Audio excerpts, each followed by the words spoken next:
Hello Kanta friends. Today, I want to talk about 3 amazing vintage photo editing apps for Android that will take you back to the 90 seconds. If you're a fan of nostalgic and retro vibes, then you're in for a treat. Stick around as I showcase these apps and walk you through their features. Let's dive in.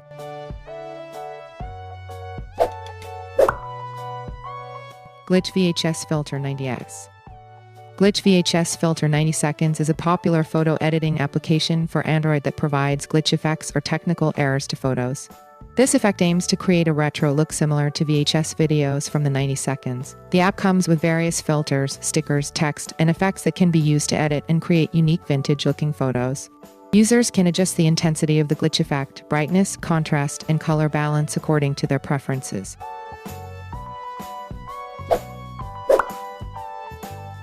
Kuji Cam.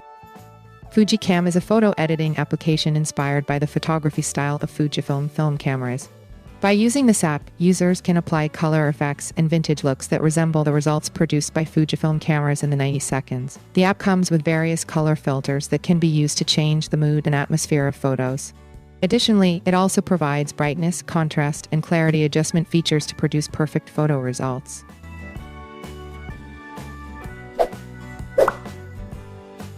Koda Cam.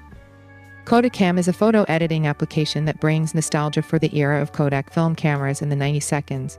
This app offers various filters and effects that resemble the results produced by Kodak cameras during that time. Users can easily edit their photos by applying vintage filters and adjusting brightness, contrast, and color balance.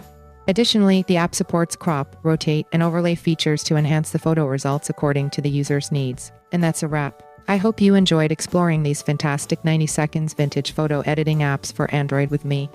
Whether you're into glitchy VHS effects, Fujifilm-inspired aesthetics, or nostalgic Kodak vibes, these apps have got you covered. Thanks for watching, and I'll see you next time.